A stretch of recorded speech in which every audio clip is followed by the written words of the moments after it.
10 ఏళ్ల బీఆర్ఎస్ పాలనలో నిరుద్యోగులను రోడ్డున పడేసి ఇప్పుడు వారిని కేటీఆర్ రెచ్చగొడుతున్నారని మంత్రి శ్రీధర్ బాబు కరీంనగర్లో మండిపడ్డారు.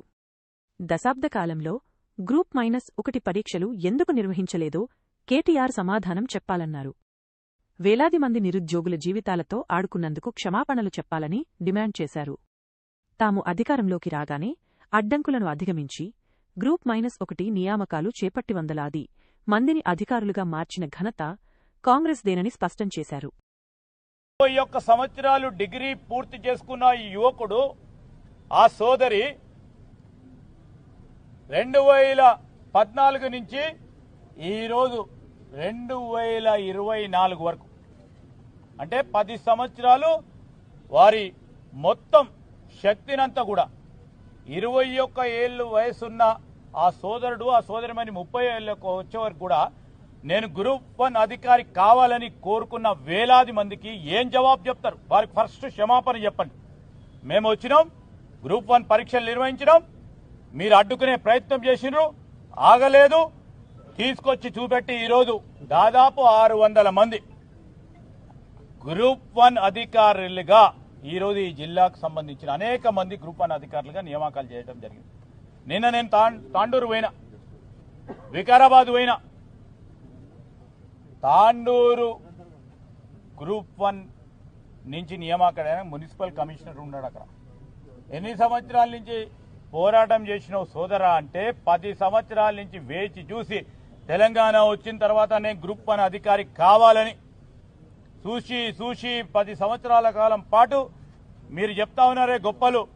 ఆ అశోక్ నగర్ లైబ్రరీ చుట్టూ, ఆ చిక్కడపల్లి చుట్టూ, ఆ చార్మినార్ చౌరస్తా చుట్టూ తిరిగి చదువుకునేదే చదువుకొని కాంగ్రెస్ ప్రభుత్వం వచ్చిన తర్వాత గ్రూప్ 1 పరీక్షలు వచ్చినాయి. నేనలే ఆ తాండూరు మున్సిపల్ కమిషనర్ అన్నాడు, అదే వికారాబాద్ కమిషనర్ కూడా. ఈరోజు మేము అదే పరిగికి సంబంధించిన కమిషనర్ గారు కూడా మేము మొదలుపెట్టిన ఈ గ్రూప్ 1 పరీక్షల ద్వారా నియామకులైనది. ఇక్కడ కూడా చూడండి, ఇక్కడ కూడా అందరూ వాళ్ళే వెళ్తారు. ఈరోజు జగిత్యాల మున్సిపల్ కమిషనర్ ఇప్పుడే మా డాక్టర్ సాబ్ చెప్తా ఉన్నారు, జగిత్యాల మున్సిపల్ కమిషనర్ ఇది వెరిఫికేషన్ చేసుకోమంటున్నారు కేటీఆర్.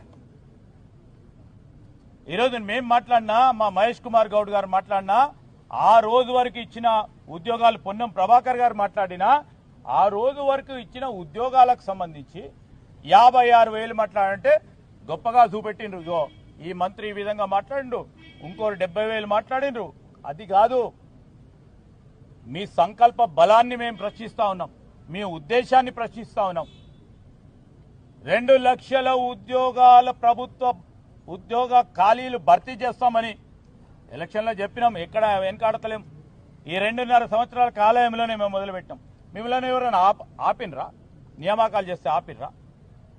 మీ ప్రభుత్వం 10 సంవత్సరాలు ఉంది, చాలా పవర్ఫుల్ ప్రభుత్వం అని చెప్పుకొని తిరిగిండ్రు.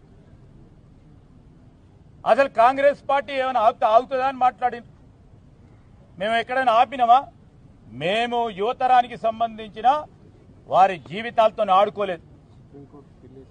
ఈరోజు ఎవరు వాడితే వారు మేము అందుకోసమే ముఖ్యమంత్రి గారు పదే చెప్తా ఉంటారు, అందుకోసమే బాహటంగానే నియామక పత్రాలు ఇస్తా ఉన్నాం.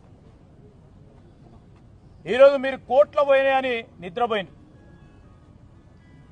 ప్రకటనలు చేసి ఆ ప్రకటన కోర్టుకు పోతే నిద్రపోయింది. దాన్ని ఆపలేమేమో.